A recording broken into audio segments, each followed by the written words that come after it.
Hey, everybody, welcome back. Thanks for dropping in. Thanks for hitting the download button, and thanks for sharing and telling a friend. We love it when you tell a friend. I'm Pastor Dave, and we've got a full table. This is our end of the year, end of the school year closeout. Teacher let the monkeys out. Mm-hmm. We've got everybody at the table today. We'll go around. Everybody say hi. Gretchen. Hello. Randall, of course. Hello. And Nate the Great is back amongst us. Hello. So we'll start in with a couple of things I wanted to cover, and then we'll let these guys talk about some stuff they may want to talk about. This is DC Rebirth Week. DC, don't call it a reboot. Every time they reboot, they say don't call it a reboot. Funky stuff happening in the DC universe. Yeah, but you know, I'm excited. The last 2-3 years, I've been mostly reading Marvel stuff, a little bit of DC, but not a lot. Really older DC, and have been tracking the newer Marvel stuff, the Secret Wars run, which I loved, and the all different Avengers and some stuff. They have, though, this past week, I guess, in trying to, you know, these companies go back and forth and they try to one-up each other. And I think Marvel's response, or some of the stuff they're pulling in response to DC's Rebirth event, is I'm not interested. Yeah. I'm not interested. Bad. So let me talk about Rebirth first, because I know we've got the same thing on our mind. Rebirth, don't call it a reboot. They're closing out the New 52, the controversial New 52 season that started, 5 years ago? Yeah, I like the New 52. I kind of did too. Yeah, I mean, with it. I wasn't just bowled over, but there was some good stuff in there. What they did with Aquaman, I really liked. But anyway, that's all done. So if you didn't like it, I guess that's good. I like what I'm seeing of the Rebirth stuff. Here's part of the problem, though. Again, first world problems. We've discussed this before, that we don't have any really close by comic stores, like none that I can go to, once or twice a week or anything. So I get mine in the mail. So everybody else has already had their Rebirth now, a day or two, their new 80-page issue, and I'm still waiting on mine. It's in the mail. So there's enough buzz about it online. You can pretty well piece it together as to what's going on. Yeah. Well, you don't want to. I mean, like anything else, I don't want to be too spoiled. I want to read mine, but it's like, man, everybody else is already talking about it, and they've already read theirs and everything. So it's very cool. I ordered the Rebirth, DC Universe Rebirth 1, which is supposed to kind of introduce everything that's happening. The way I'm picking up on it is they are taking like the best of the New 52, mixing it with some of the old original continuity, and shedding a lot of stuff that people didn't like. It seems very, very fan responsive, right? So crowd oriented. So I'm excited about that, and we're talking about now what Marvel has done in return. Horrible. Steve Rogers, Captain America #1. You've been following that? Yeah, right. They have retconned Captain America now. I don't know, what's it been, 70 years, 100 years, 75 years. That's what it was. Captain America is now revealed to have been Hydra all along. He's been a Hydra agent. What in the world are they doing? There's got to be some sort of twist in there or something. I don't know. There probably will be. There probably will be. Think of all the buzz they've got going though about it. So, but it's not good buzz. You know what? Because it made me not interested. I don't want. I will not buy that book. So I don't know. You think I would buy it just to see what's going to happen? Because well, I want to know how they turn it around. You're not going to get it in this one book, because they've been planning this for a year or two. From what I was reading today. And it's going to be like the death of Superman. It's going to take a year to get fully. They're going to run. They're going to do this run, for another year or so, and they'll slowly reveal.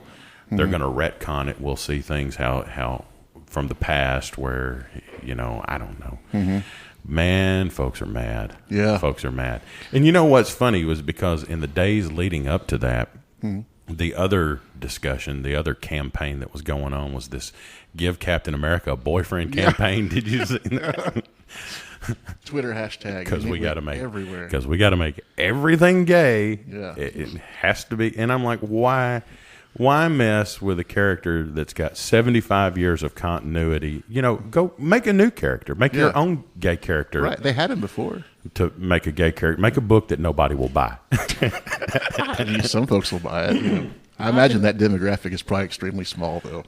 Yeah, that's what Not to mention he's from the 40s, and that was unheard of back then. So Probably. Yeah, because there was none of that going on back then, right? no, I mean, Yeah, old J. Edgar kept a Oh rein yeah, on right. everything. Yeah. Right. What was it they called him when he dressed up like? None of this could be true, but you hear the stories. Yeah. J. Edgar Hoover when he Mary. That's what it was. Mary? Wasn't that that was his dressed up? I think that was his mom's name or his something. dressed up woman name. Yeah. Anyway, so this whole Give Captain America a Boyfriend hashtag campaign is going on, and what sidetracks that? Yeah. What really infuriated people more than that? Hail Hydra. We retconned him into a Hydra agent.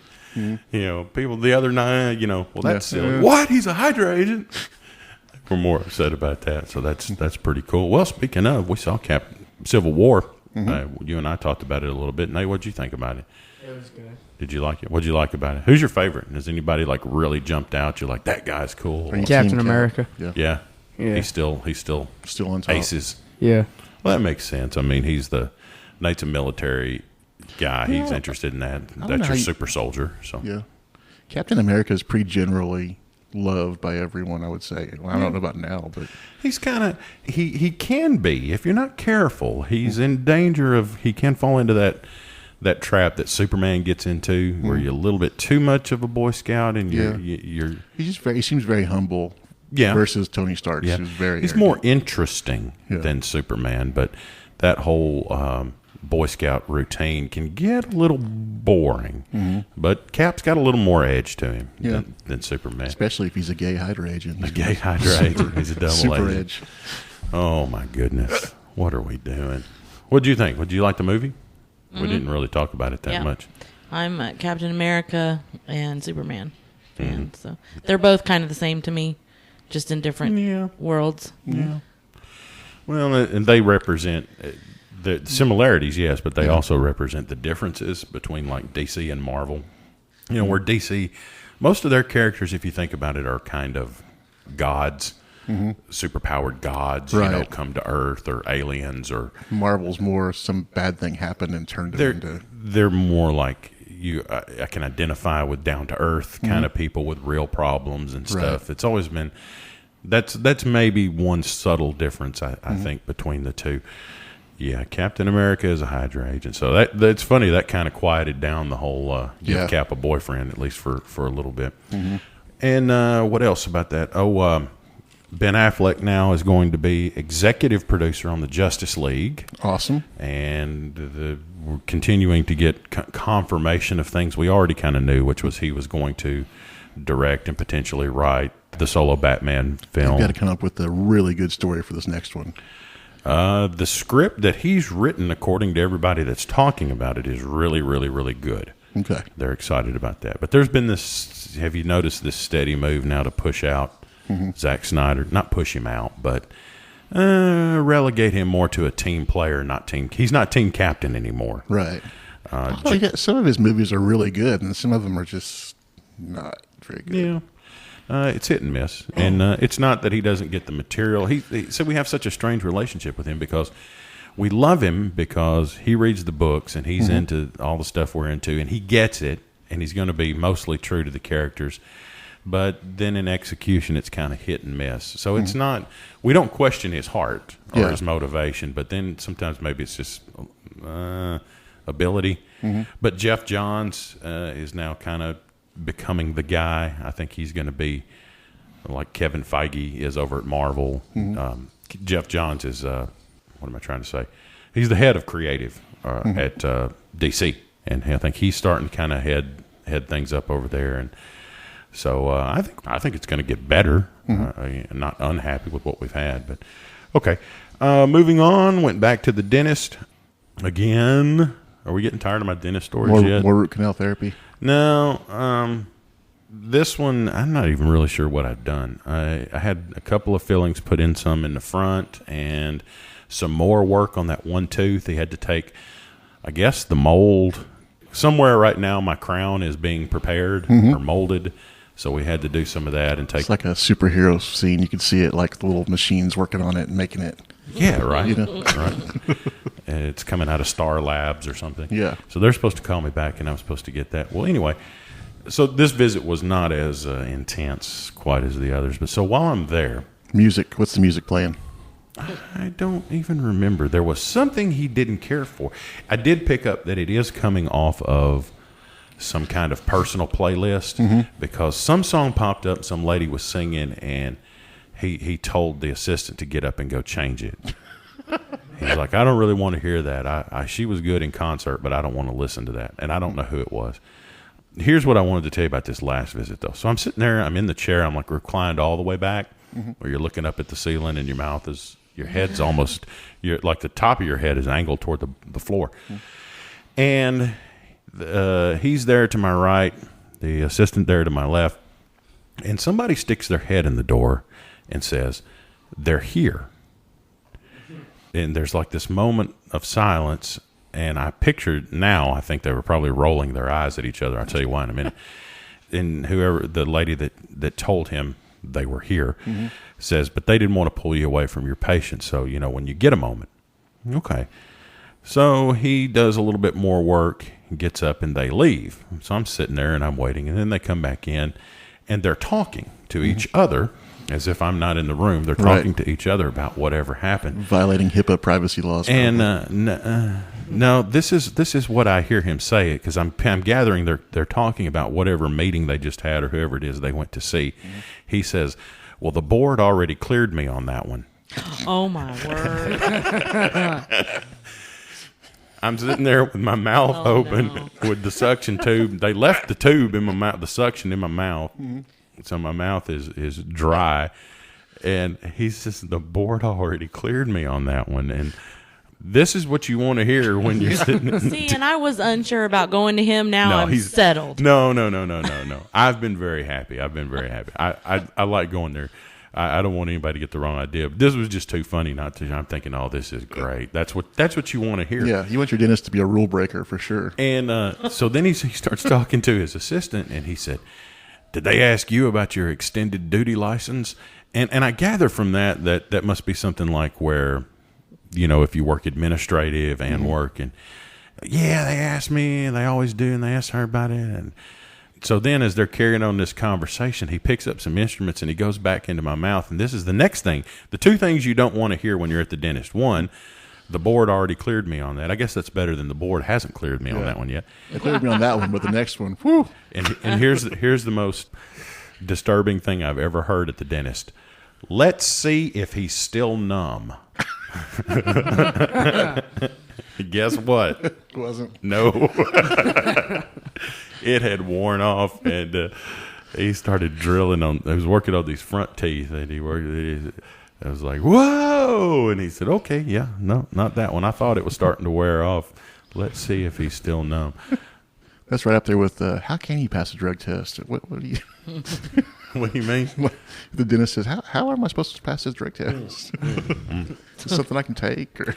I don't know what they were there doing, but those folks were there a long time, because he would work on me a little bit, and he would get up, and he'd come back, and they'd grouse about whatever these people were giving him a hard time about, and he'd keep going back and forth and stuff. So, or the statutes of limitations has expired. I don't know. That'd be another one I would hate to hear. That ADA is some tough folks, man. They don't even recommend Crest toothpaste anymore.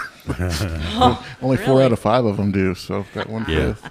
Who's that fifth dentist that just won't get on board? Right. I don't like gum. Gum is gross. That toothbrush doesn't have as many bristles per inch as it's supposed to have.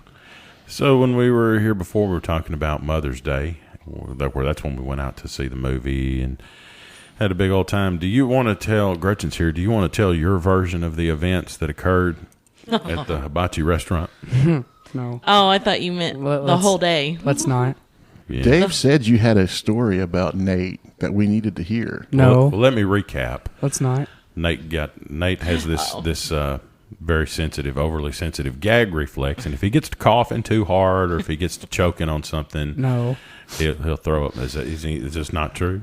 Okay. No, it is. I'll give you a Oh, moment. because It I is. have a story about a strep Stop. test he just had. So No. yeah, we need to hear that Stop.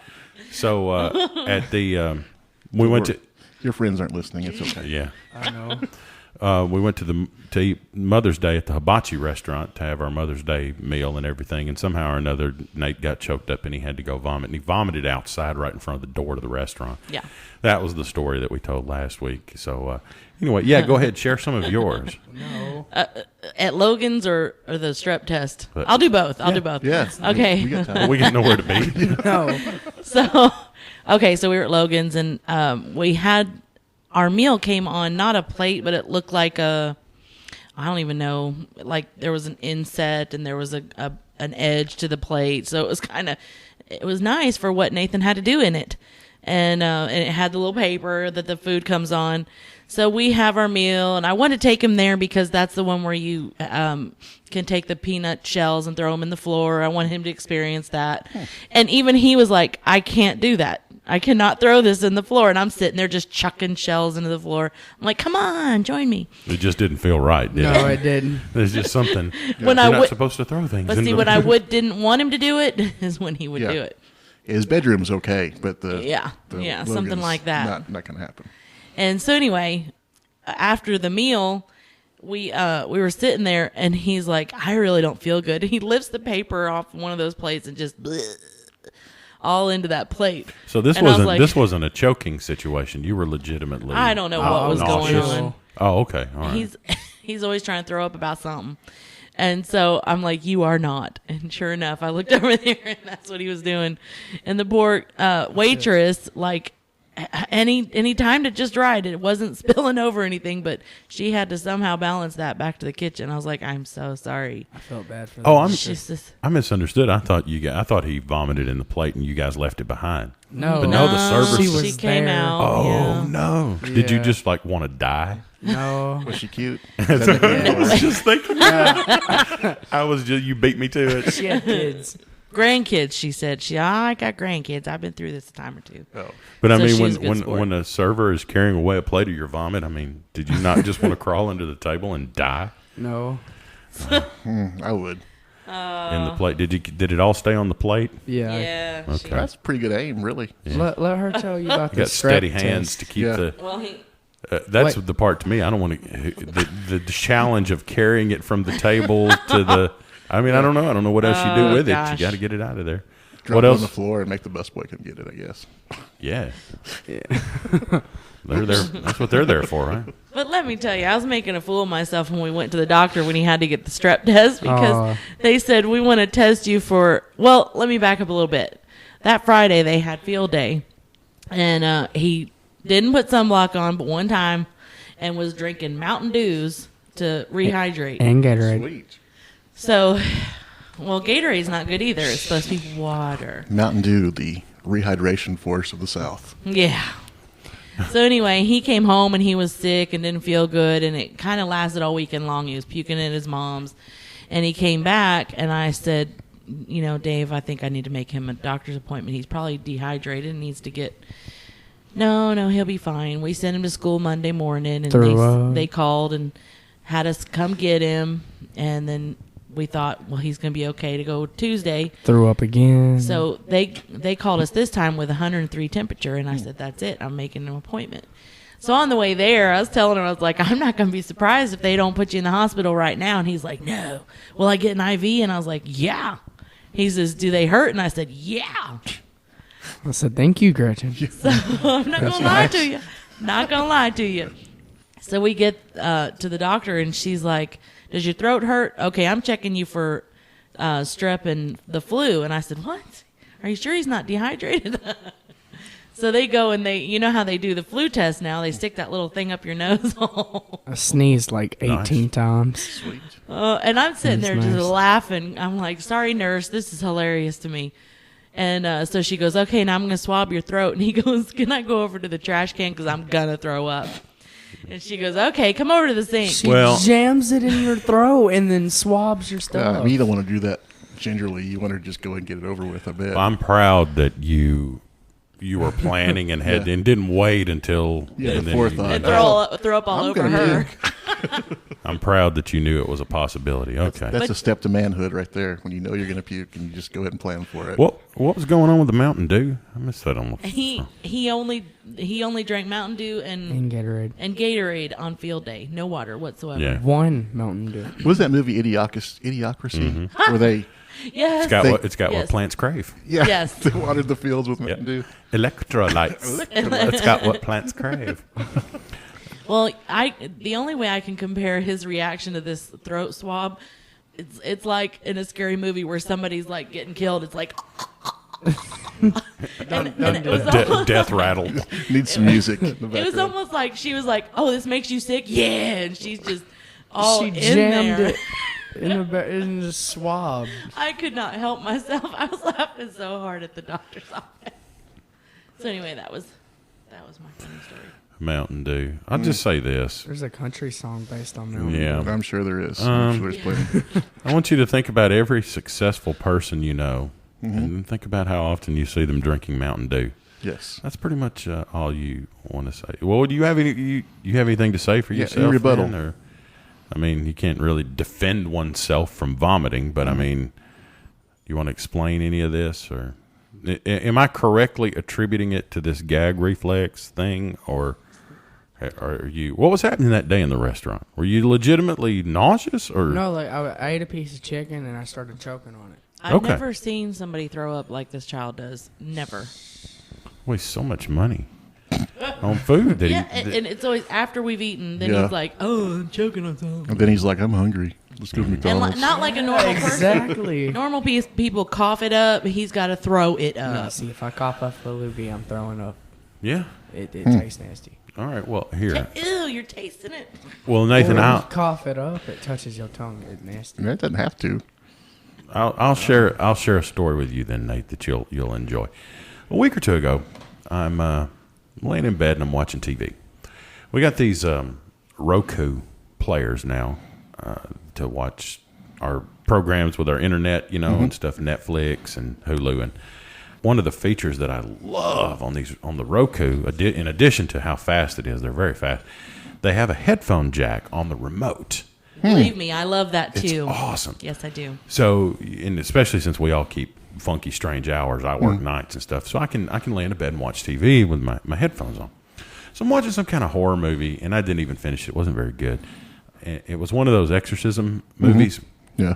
and there was a real strange spot in it, and it was right on the front end. And I've got my headphones on, and I'm watching the movie, and it was just like a guy walking in the hospital, or like walking up a hallway or something. There wasn't really anything exciting going on, or any Right. real action or anything. Suspenseful, maybe? Or?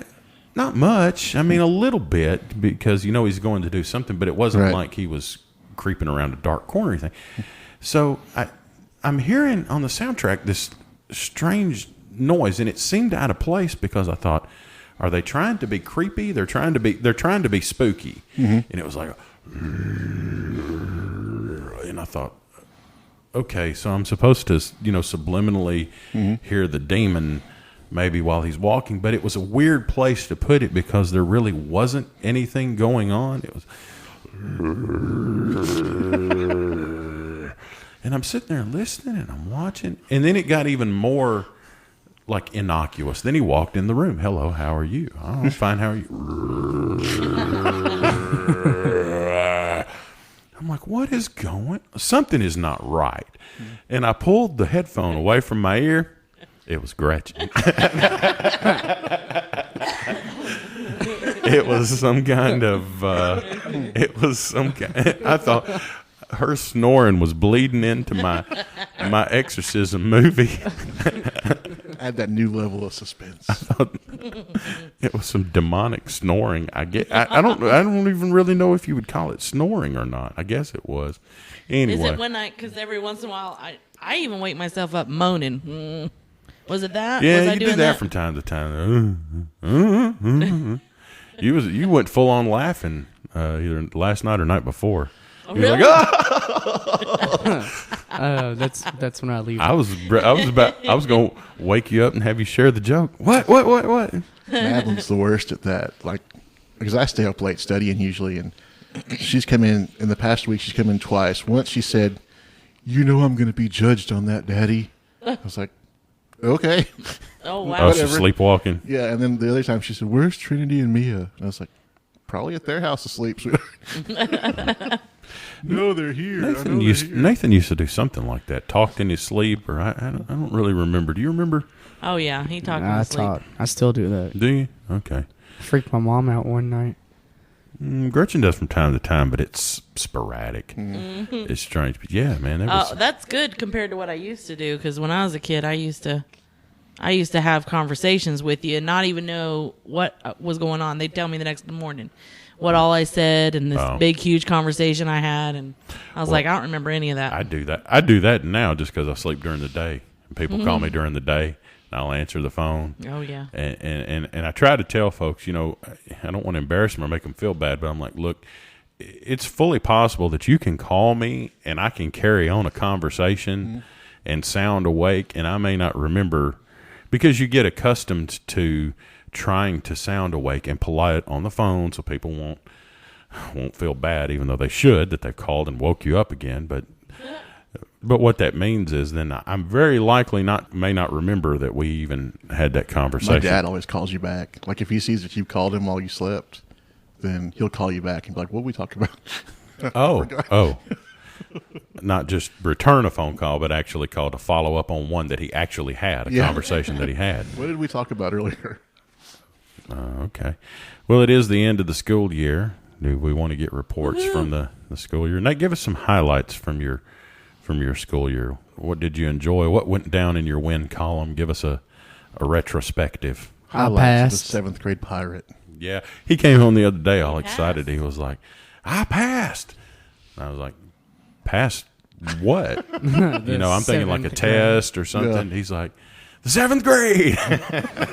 Barely. And I was like, I was like, I said, by the skin of your teeth is not something I'm to be like, proud yay of. for me, I'm adequate. I got a C. Nah, one of the best things of the school year is Miss Kincaid likes to go off topic. She's my science teacher. I thought you was a math teacher. No, She was Miss science? Carey's She my. used to be. Oh, okay, okay. All right, go ahead. All right, the so- science teacher. We get off topic in Miss Kincaid's class a lot. So at lunch, me and my entire class sits at one table and plans how we're going to go off topic. Oh my goodness. So one day we went in there and her granddaughter was having a baby. So we talked about that for about an hour. Did you hear that? Your son just said that he tried to Yeah, distract the entire science Well, class. distract is not the the entire word, but class And brings you wonder up why that something. woman is bat poop crazy. It's Yeah. because you guys have. Yes. Yeah, but everyone Well, raises their hand at once. I mean, really, and in asks fairness, at this point in the stage, because she's been teaching a long time, right? Oh, yeah. 40 She probably years. don't care. She's probably glad to talk about something else too. You know, as long as you don't get too far afield. As long as they and- pass and- their She test. practically I runs the school. passed. Is that it? That's not the most interesting or exciting experience. Played football at the end of the year. Did a little football, did a little band. Mm-hmm. What'd you learn playing football? How to hit the person in front of me and respect adults. Oh, Anger management. You learned those things? Yes. You were taught about those things. I don't know that you've learned them all yet. But Tried to are learn. you going next year? You can do it again, or Yeah. yeah, because that's what I was going to ask you next. We've talked about my lack of experience or knowledge with football, and this was all kind of an experiment. It was like you wanted to try it, so but you've enjoyed it. It's something Yes. that maybe if you give any thought to anything else, you're going to do basketball, baseball. I might do all of it. Yeah. oh, overachiever.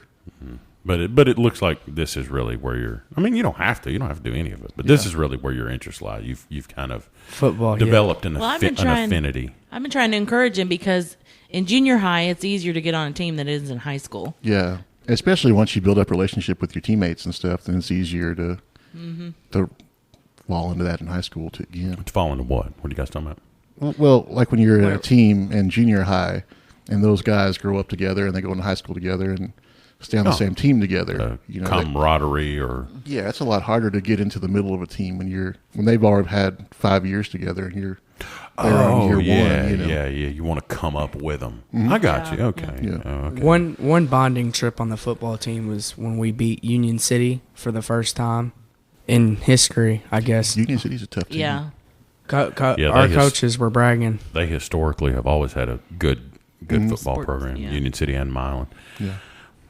We've been talking a lot in the, the country, been talking a lot about men and women and which bathrooms and stuff to go in, and I don't really care. I'm not going to. If you need to know which bathroom to go in, look in your pants, I guess. First world problem. Yeah, right. We have nothing else. This is how good we have it. But since those conversations have kicked up and people have kind of got their feathers up about it, it's leading to a lot of peripheral things. Like now the stories are starting to come out about, some woman with short hair was trying to go into the ladies' room and somebody confronted her and, hey, dude, get out of there. And she's like, I'm a woman, Do you think that this stuff happened, though, before, and just because there wasn't media coverage of it and everybody wasn't just looking for it? No. I mean, people didn't feel, they definitely watch. And let's be real. We've all done it. We've been somewhere in public and people watching, and we've elbowed one another and go, is that a man or a woman? We've all done it. I got the funniest story ever about that. Yeah. I was running a Napa Auto Parts store in Knoxville, one of the biggest store they've got in Tennessee, and it's super busy, stacked wall to wall people all day, and so I was working the counter and had 5 people in front of me. I was dealing with this lady and getting her parts and stuff, and at the time you had to go to a separate room to get the parts as they came down this assembly line because it was part of a big warehouse thing. And so I went to the other room and I was getting the parts, and one of the office ladies came out and she's like, it kind of reminds you of that song, Dude Looks Like a Lady, huh? And I was like, whatever, And so I grabbed this part and I start walking back, and then I start humming this song because I got it stuck in my head. It's like, yeah, looks like a lady. Right. Then I get to the counter and I'm unboxing the part, looking at it, and I'm singing this song. And I look up and there is a 6'5" transvestite in front of me. Oh, Yeah. And I just got immediately red, handed her a part, left, got off the counter. You didn't get any reaction or acknowledgement? No. Maybe no big deal. Yeah, maybe she's used to it. He's probably whatever. I don't know. Like, I like that song too. Well, anyway, Started singing along with me. so there's these stories coming out. There was one here recently, a week or two ago. Some lady got accosted because whoever was trying to stop her from going in. I mean, this was a woman who identifies as a woman, was born a woman, but I haven't seen her, but I did. It's enough to say. I saw the picture of her. She looks like a woman. Okay, all right. I would. Well, now here's the question I wanted to pose, and this is for Gretchen. We had to do this while she's here because there's really no way for us. As a woman, would you rather, what is less offensive or less hurtful, to be mistaken for a man or to be mistaken as being pregnant? You know how that people say, don't ever guess. Nope. Don't guess about people. 9 months, still don't say nothing. They go, oh, how nice. When are you expecting? I'm not expecting. I'm just fat. I had the baby 3 months ago. Yeah, right. So, and I thought there's a weird kind of, I don't know, not similarity, but those are two things, that I can think of that would be offensive. Yeah. Especially now we're more aware of wondering if people are man or woman or whatever. And I thought, well, that's interesting. Which is worse? And that may vary from person to person. What would be worse for you? being mistaken as a man. Really? Yeah. What's the difference? Why is that less offensive than the other? Because the pregnant is easier to fix. It's easier to lose weight than, change your facial features. I see. So you're internalizing it. You're saying, okay, if someone were to say that to you, then, you would be offended or hurt, wouldn't you? If somebody said, hey, fella, or when are you expecting? That would offend you, right? At least on the... Yeah, both of them would. In the moment. But what you're doing is, though, you're then internalizing it and saying, okay, I'm bothered and I don't want to appear as a man. I'm bothered and I don't want to appear. Well, and it's personal for me because I can't wear a button-down collared shirt without making it more feminine because I feel manly in a button-down collared shirt. Okay. All right. Well, that gets us closer to then the answer or the psychology behind your answer. You're already very alert or sensitive to not appearing masculine. Yes. I imagine, as an overweight man, that I know I'm overweight, so it's not a big, like, you're not going to surprise me by anything you say if you say something about me being overweight. But don't you think that's different for us, though? Yeah, My kids ask me if I'm pregnant all the time. but I mean, if you said, you're an awful tall girl, I'd be like, what? What are you talking about? Well, that's what I'm saying. I mean, we could joke and cut up, and we have, and call each other fat. But you wouldn't say that to a woman. I mean, you understand no. there's a difference. You wouldn't call a woman 36 fat or years on this pregnant. earth, you learn a few things. Yeah. A curse to the face. Yeah, I think that would be easier for a man, and I think when most of us identify pretty strongly in our masculinity, Yeah. but care very little, not very little, that These we're kids overweight. today with but- their long hair and hippie love beads. Exactly, exactly. Interesting. All right, And some other woman might answer that differently. They might say the opposite. well, yeah, just because of what's going on in their head. yeah. I'm curious if we took a poll, what the general response would be. I just kind of wanted to know what you thought. I think some women, too, have a different... Because I went out with a girl one time that felt like she looked really mannish, but she really didn't. I mean, not at all. I mean, she looked very feminine, but she felt in her head that she looked more mannish than she really I did. think that's probably not maybe a low level, but do you think that? I mean, did you get the sense that it was just a quirk or a preoccupation, or did it seem like some kind of pathology? I Did it think seem deep? It seemed deep because, like, she wouldn't even wear like anything that might look masculine. Wouldn't even wear anything close to that. That's so the way I am. I won't wear anything that's close to masculine. Jeans, I have a problem with. I mean, it's.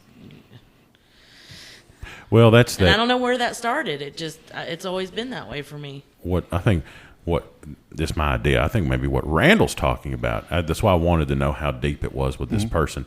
That almost implies to me like a body dysphoria, like a man who thinks he's a woman, or an anorexic woman who thinks she's fat. You know, that I have a dysphoria delusion about my body. Yeah, I mean, because she'd always wear super large amounts of makeup and really exaggerated. Overcompensate. Yeah, just weird.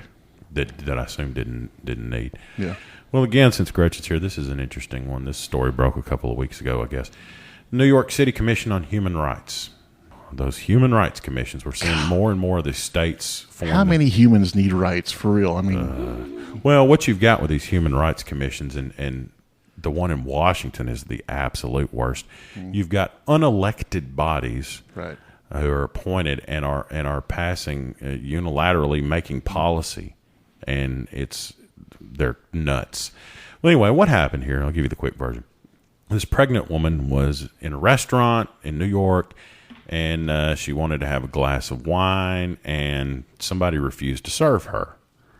So she either filed a complaint with the New York City Commission on Human Rights, because there's nothing against the law on this, but okay, the New York City Commission on Human Rights issued a new set of guidelines that addresses discrimination against pregnant women.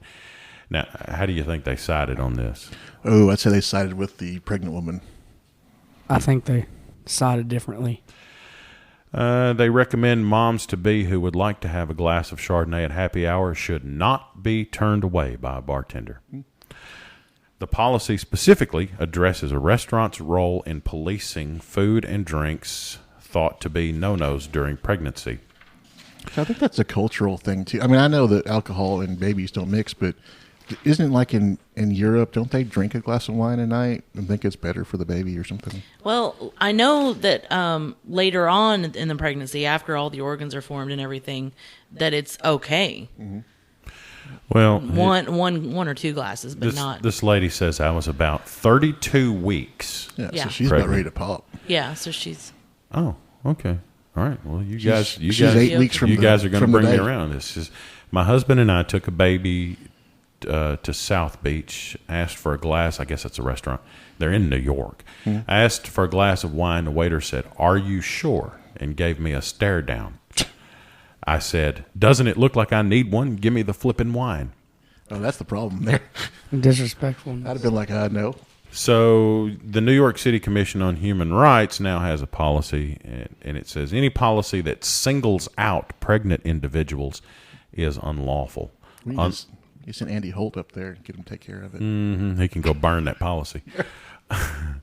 Unlawful policies include those that categorically exclude pregnant workers or workers who are capable of becoming pregnant. Government overreach. From specific job categories or positions, deny entrance to pregnant individuals to certain public accommodations, or refuse to serve certain food or drink to pregnant individuals or individuals perceived to be pregnant. Now, I appreciate what you guys are saying. And now you've kind of opened my eyes to something that maybe this is not as harmful. You know, we do know maternal alcohol use. Yeah. It is the leading known cause of mental retardation, a preventable cause of birth defects. It doesn't sound like she was chugging bourbon. It sounds like she was having a glass of wine with dinner. Okay, all right. So now I appreciate what you guys have said, and you've kind of hearing the voice of reason. I'm warming up a little bit. Here's my problem. Here's one problem. This is in New York. Does anybody remember in New York recently the sugary drinks portion cap rule, a.k.a. the soda ban? The soda ban? Yeah. Now, this said there was a limit on soft drink size intended to prohibit the sale of many sweetened drinks more than 16 ounces. You couldn't have an extra large. You couldn't have a 16-ounce drink that was cold. Over 16 under the plan, right? You couldn't be served. Yeah, right. New York City, under the plan, listen, New York City regulated restaurants, fast food establishments, delis, movie theaters, sports stadium, food carts would be barred from selling sugar-sweetened drinks in cups larger than 16 ounces. So, according to the City of New York and the Human Rights Commission, you cannot conscientiously object to serve a woman a glass of wine. However, you will be subject to penalty if you serve her a 20-ounce Pepsi. Yeah. What do we think? I think it's good that we don't live in New York. Yeah. Well, Washington State is really the worst one. And what we've got with these human rights commissions, again, they're unelected bodies, and they're forming these commissions. These are not your city boards and they're making policy. And with really no oversight, it's leading to overreach. This is where we're getting like when people were shocked or surprised, like when the bakers wouldn't bake the cake for the wedding. It's like, so what? And they ended up getting fined. And like, how does that happen? It's because these are places where they have these human rights commissions and they pass these policies and. You're subject to a civil fine. But they don't say anything like if a Muslim refused to bake a cake for a gay bake, for a gay wedding or anything like that. Of course not. In all of this, what they don't seem to care about is, oddly enough, what they continue to violate is the Civil Rights Act of 1964. At this stage in our history, and this may change, I don't know, things like who you choose to have sex with, that doesn't make you a protected class. No. Now, the Civil Rights Act of 1964 does outlaw discrimination on race, color, religion. There's 5 of them. Race, color, religion, sex, and national origin. And the reason was it ended voter registration inequalities, Jim Crow laws, racial segregation in schools, and things like that, which is funny to me because in their effort to address what they call discrimination or inequality, they're just walking all over and crapping all over the Civil Rights Act. I mean, the irony is mind-blowing. Do you think these people see that maybe they don't have a job if everything works out okay, so they got to come up with new things to I think rally around? They're just activists. Yeah. They're activists, and if we can't pass laws in the proper way, we'll form a commission who will make the signs, policy. boys. I just watched Fox News. We got to get new pickets out. It's absurd. Yeah. And I don't know. Pretty soon I'm going to need a safe space to get away from those folks. I do. I need I feel my safe triggered. space. Well, working at retail, I always felt guilty if I sold cigarettes to a pregnant woman. As morally, that just bothered me a lot, and I found myself feeling really bad about it. So I can understand how, this person could have felt like he was an inhibitor. Sure, enabler. Yeah. Enabler. Yeah. No, that was kind of my first takeaway from it. Here's the thing. Here's the world that I have mistakenly thought we lived in, and apparently we don't. I have misunderstood somehow or another. I would have thought, and this issue comes up, or this framework comes up around separate issues. I thought in America that basically if you run a business or you're a merchant or something, you can choose to do business how you want to, whenever you want to, with who you want to. Basically, like if we want to go, like you say, where you worked in retail. If you go into a retail store and they don't want to serve you, they don't have to serve you. Mm-hmm. And I think there's this misconception, and because it is getting cloudy now with these human rights commissions and stuff, that no, they have to. Mm-hmm. They can't discriminate. And I'm like, no, wait a minute. This is not government funded. This is not employment. This is somebody selling goods and services or to that end. Like when this has been a few years ago in Tennessee, we were debating about whether guns in cars, like could people carry and store guns with them, or carry their guns with them to work, store them in their car if their employer wants guns banned from the premises. Mm-hmm. And a lot of the pro-gun folks, were champions of this cause. And to me, it wasn't a gun issue. Mm-mm. It was a rights issue. Right. Like, no, wait a minute. If you want to do whatever you're going to do with your guns, that's your business. But if I own and operate this business, just like my home, if I don't want somebody bringing something into my home, if I own and operate this business, I ought to, in the United States of America, have the authority to say, no, not on my premises. Mm-hmm. And it's weird because who are your gun advocates? Who are your gun proponents? They're all these constitutionalists. And I'm like, well, what about the rights of property owners? I will say, though, that like when I worked at Fred's, and I'd have to take late deposits and stuff, and I'd be walking out the store at 10 o'clock at night with, $15,000 in my hand. Yeah. I carried a gun with me. Not to protect that money. I'd give that money away freely to protect me. Yeah. And Fred's has a definite no gun policy. But through my entire years of working at Fred's, nobody knew that I carried a gun with me when I went out to the car. I never had to use it. Let me paint another example. And this is one that now we've already adopted and has been law for years now. But to me, kind of the same principle applies, like with smoking. Mm-hmm. We pass laws now. You cannot, in Tennessee, I guess, and it's different in different states and depending on the business. But, you can't smoke in a restaurant in Tennessee. Used to be like when I was a kid, you could smoke, or then there was smoking sections and things like that. And remember Burger King had ashtrays when I was a kid. I was like, the little foil, little thin foil. I hadn't thought about that. Little gold foil ashtrays. I hadn't thought about that in 100 years, man. Mm-hmm. But again, the same sort of thing applies. It's like if you prefer to go to a non-smoking establishment, go. Mm-hmm. If you prefer to go to one where you can smoke, go.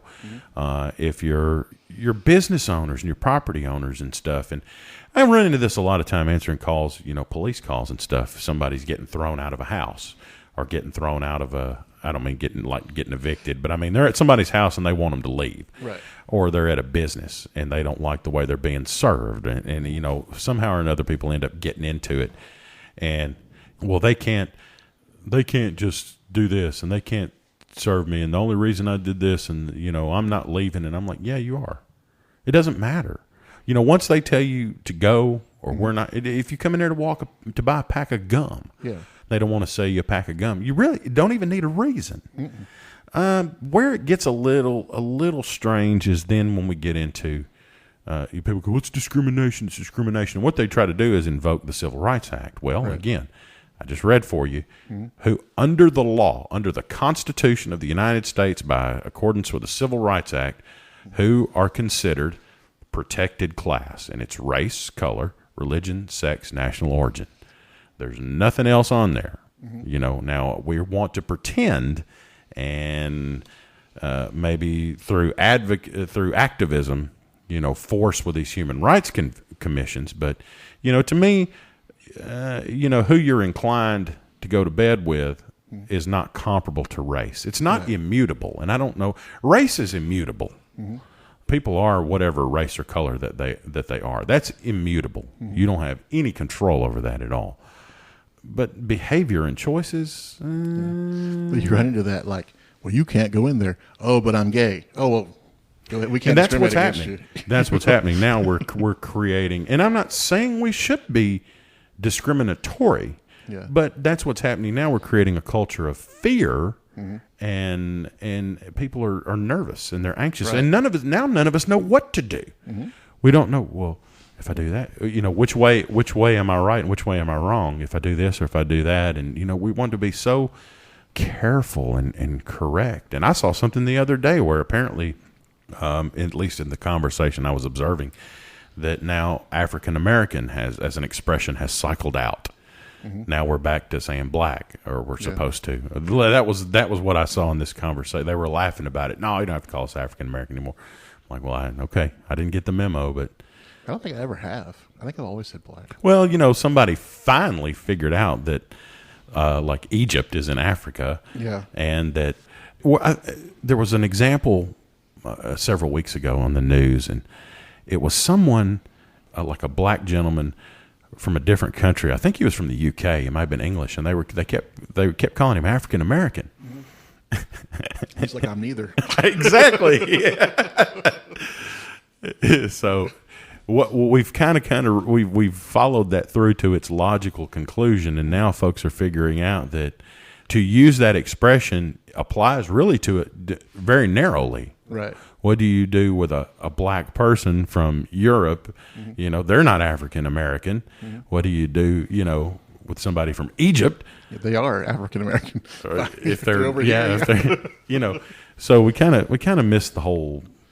And I wonder too how many people, like as somebody that's hired somebody, and I usually, I've never discriminated against anybody, but I wonder in history how many people have not been hired, any black people or Hispanic people or whatever, because of all the problems they could see in the future if they were to mess up and say something they weren't supposed to, or I wonder if that's a detriment to them to have all that. Well, and that's where you get your affirmative action laws. Yeah. But I don't know. I don't know that I have an answer for you. I would say this: the other side of that coin is how difficult a standard it may be to prove discrimination is the reason. Like, I didn't get that job because, and anybody that really wanted to discriminate on those kind of bases, you would think would be cautious not to reveal that. They're not just in there going, no, we don't hire blacks here. You wouldn't think. I mean, I just know that myself, when I dealt with black employees versus white employees, I might play and kid around more with the white employees and might kind of mind my P's and Q's a little bit more around the black employees, just because I didn't want to offend anybody here. Yeah. It's that culture of nervousness, and you almost wish we could just cut up and get on with each other. And who knows what the world would look like if we didn't have these commissions and these activists and everybody confusing us all the time. Yeah. We're confused. I don't know if they would just drop it. I saw something the other day, because like when I was Nate's age, it was like LGB. Then it went to LGBT.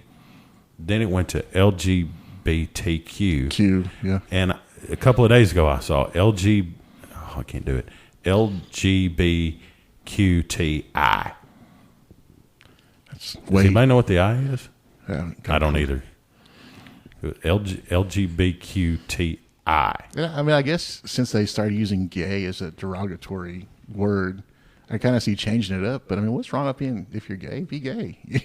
Don't be all these other. Unless you're Captain America. Yeah, don't be all these other consonants. Just be gay if you're gay. We're so hung up on the language, and I don't even think it's not. People go, it's political correctness, it's PC. There's a deeper psychology here. It's a political correctiveness. It's people that like to correct. Oh, I can't stand people like that. We got Gretchen round up now. She moved the chair. And it's like that. It's like that. like you say, hey, I used to work with some black guys, and they're not black, they're African American, Right. And I really want to support the plight of rape victims. They're not victims, they're survivors. It's like, shut up. Listen to the words. Don't listen to what's not being said. Listen to what's being said. Oriental. Things are Oriental. People are Asian. It's this obsessive need, and it's an arrogance. It's a condescension to want to correct. Yeah, if you can't win an argument, you just got to argue with what they're saying. That's what it is. Yeah. It's a distraction. Like if we're sitting here trying to have a conversation, and you go, like we're just trying to make a point and tell a story. Well, when I worked and I had black and white employees, African American. If I interrupt you, then then we have to burn a couple of calories going, okay, you know what I mean. All right, now let's get back. Through the story, I got to remember, I got to say the right word or whatever, Mm-hmm. And like with gay, we don't know if we're supposed to say that or not or whatever. If you want to be called something different, say it. I'll call you different. But why wouldn't you just be what you are? Or things that were common usage that became a slur that we then took the power back and made it common usage again, but then used it so much it becomes a slur again, and it's like on and on and on and on, and the next thing we know, then we just don't even know what to do, so we stick a candle through a paper plate and go take back the night. Yeah. Well, the one thing that I remember is, the FAGGOTT word. I don't know if it's 2 T's or 1 T, but originally that was a bundle of sticks that they threw on a fire. And then when being gay was against the law in medieval times, instead of throwing the sticks on the fire, they would throw gay people on the fire. Yeah, right. So that's where that expression came from. And so super derogatory term. Super, super, super. Would not ever want to use that term. But then you see at these gay pride parades, they got these signs up that have that word on it. Yeah. Yeah. It's like, if you're going to be upset about what you're called, at least get the history about what you're calling yourself, Yeah, we're going to take it back. Don't say it, don't use it, but we're going to take it back. And in the 80s, I used that word all the time when I was mad at somebody. Everybody did. I would say that I feel bad about it, but I really don't, because at the time. That's what everybody called each other. Yeah, well, it didn't mean what it's supposed to mean. The R word. I think they got more offended if you shortened it. Yeah. And it was when it was just FAG. Yeah. And here we are talking about F words and R words, but like calling somebody a retard is very, very frowned upon these days. In fact, I made a joke one time about that, and I got seriously busted on it. Like, people were very mad at me about it, and it's a medical term about somebody with lower IQ, lower intelligence. Right. So, I wasn't saying that they had a medical problem. I was saying they, possibly could have acted like they had. I heard the other day that what was it? It's another phrase to describe.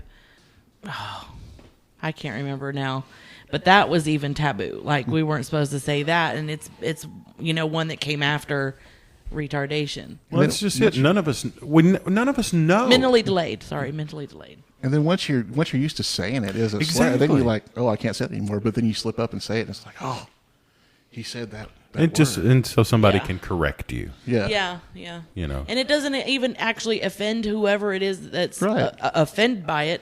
It's that they're afraid you're going to offend somebody. And it's like, well, if I didn't offend you, then we're good. Yeah. I just think that's what it is. There's some. It's not always just about right and wrong or correctness. It's about some psychology about people that need to condescend, and they need to be. Yes. They need to be above you. Well, if you use all the correct language to talk down to somebody about the way they are, if I were to use all the correct language to say that being gay is wrong, it's a sin, you're going to go to hell. If I used all the correct language to that, would that be better than me saying, hey, if you're gay, that's all right. We love you anyway.